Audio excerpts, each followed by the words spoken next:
And all my gamers and NFT enthusiasts, the Hip Hop Uncensored podcast is hooked up with the Lightest Sphere Network to offer you something special. Go to the top line of the description box and click on the link to play a season preview of the game Finesse Shadow Warriors. Is brought to you by play.finesse.fun. Go to the top line of the description box if you into NFTs and if you into gaming. Go have nonstop fun. Tell me your boy Oga sent you. The link is at the top line of the description box. Play.finesse.fun. Go get it. I want to transition a little bit. Let's get into the NBA. Talk about the young brother Ja Morant. We all heard about the story.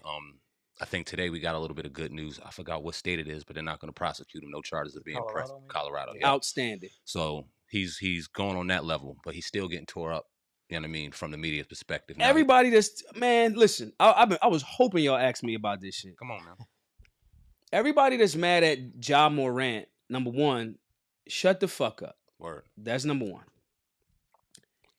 If you don't understand a young man that's 20-something years old, right, that just got a contract worth 200 M's, at that moment, he looked like lunch meat in every city he go to. Especially Memphis. Especially Memphis. Where you at, yeah. Like, are we going to just ignore what just happened to Dolph? Right. Talk about it. Right.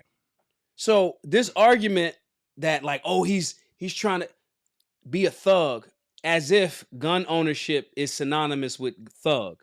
You know what thug culture is? It's what I used to do. Thug culture is quiet. Thug culture is, there you go. Yeah. Let's get him. Lunch meat. Mm-hmm. That's not what Ja Morant is doing. Now, I'll give pushback because some people going to say, well, Maj, you just did. Do I think that his handling of a fire, first of all, that gun was bullshit, Ja. Like, that's number one. You know what I'm saying? That low ass gun. He had the gun from Harlem Nights. You know what I'm saying? Yeah. So that gun was bullshit, Ja. But clearly he wasn't pulling the firearm out in a way to menace or threaten anyone. Right. He needs firearms training. He needs firearms etiquette. Ja, if you listening, we here for you. Take the time that you need. Black Guns Matter. We'll fly out to you. We'll give you some private, whatever. Safety and conflict resolution first. If you want to go further, we can. Word.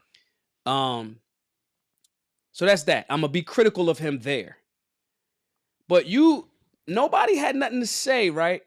When he talking about he had $50,000 grill, he XYZ. Why the fuck every time we celebrate with something, man, there's ancient Egyptian mummified remains that have gold in the teeth. Mm-hmm. See, y'all make these criticisms because y'all know the history. We the original get fly gold people. Right. The capstone of the pyramid, Khufu's pyramid, gold and all that other type of shit. That's why y'all replicated it down in Vegas with the light shining out of the top of the Black Pyramid. Come on, like we don't act like I'm just a high school dropout out this motherfucker. The reality is we got some history with being in all of these things, and he's in his element. He's has not committed any crime. Young man celebrating with that little ass gun in a secure environment that he probably got security and probably this my section.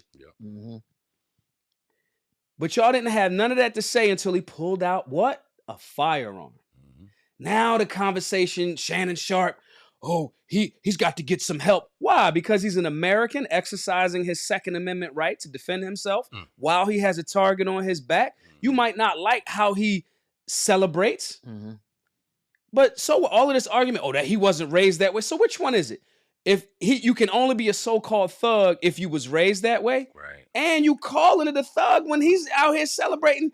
Man, he been smiling. He ain't got PTSD. Right. He out this joint smiling, happy, $50,000 gold grill. What are we talking about? Soon as he brought up the conversation about a firearm, soon as he did not say, I'm a tap dance and speak the way that y'all want me to, now we a problem. Now we got to, I read the NBA rules. He didn't break an NBA rule as it relates to firearms. Right. Okay. It was not at a training facility. Right. It was not at the game. Yep. What are we talking about? Not in the locker room. Not in the locker room. Right.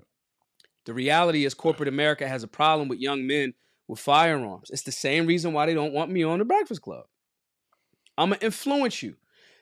Now, let's take it out of the component of let me argue against it for the corporate perspective. Mhm. The NBA want to squeaky clean what they deem to be squeaky clean. Here's where the irony comes in. We've seen this conversation before, even without a firearm. We've seen it with Allen Iverson. Yeah, a million times. They changed the entire rules. You got to dress this way. Mhm. So this ain't about safety. Mhm. We just want you to present a certain way that we call it squeaky clean. Word. But they have the right to do so on a certain level because they're a corporation. Mhm. Now, I don't know what's in their contract as it relates to like the code of ethics of you can't X, Y, and Z. But if it's not specifically written, you know, so what's the issue? Is it the issue that he was at the strip club? He had a couple shorties around? Huge shouts to Paul Pierce for jumping in there Mhm. and saying, you know, giving him some support.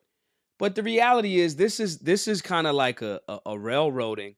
I commend Ja for, you know, the apology. I know some people rag on people for apologies, but I understand his reason for doing it. You know what I'm saying? It's like, oh, this what y'all want? Oh, he ain't wearing a dress. Word. You know what I'm saying? So it's like, yo, all right, cool. You know, I'll take a step back.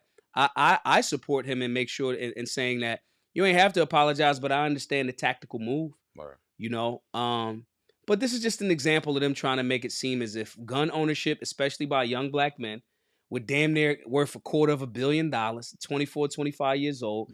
Y'all want people to like buck dance, and everybody don't got to. And I want to challenge everybody that if you feel that same way, don't buck dance. You get to have a guy. I got a gun on me right now. No, we are the safest studio. You know what I'm saying? Word. And yeah, it's New Jersey, so I have a human right as a young black man to defend my life if need be. Mhm. You know, and Ja Morant with $200 million. Now me, I got $200 million. I promise you, y'all gonna have different issues than me, like pinky swinging a little small 380 chambered pistol. Right. Like I'm gonna cause havoc to your prison industrial complex. I would suggest that y'all fall back off of Ja. This young man, let him play basketball. Let him be the face of that Nike contract. Let him be the face of, you know, Powerade.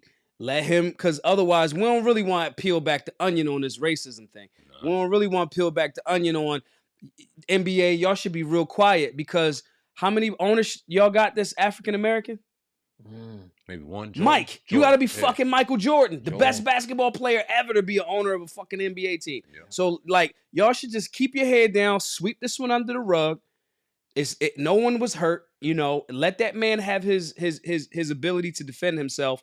Don't let us start looking at the contradictions, because come on, bro. Like y'all, the stories are there. You know how many times y'all done swept under the rug the cocaine, the drugs, the this, that, and the third, the gambling. Come on, don't make us really go under your hood. Mhm. You know what I mean? And I'm young, but I'm old, so I have enough of a memory to articulate this shit very well. Right. Don't act like, and all of you fucking pundits on TV talking about Ja.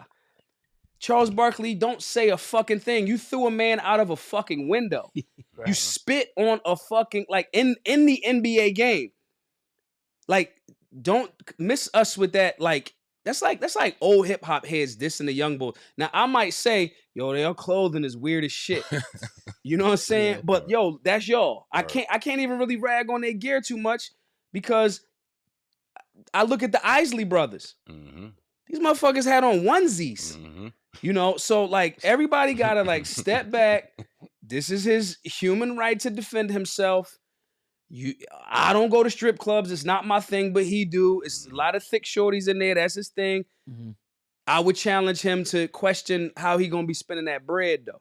Word. I would question him to look and challenge him to look and get with Dr. Boyce Watkins, get with Dr. Umar, read some Powernomics. Because you got $250 million damn near. Yeah. You know, that's a superpower. So Yeah. that's It's my early. take on Ja. You know what I mean?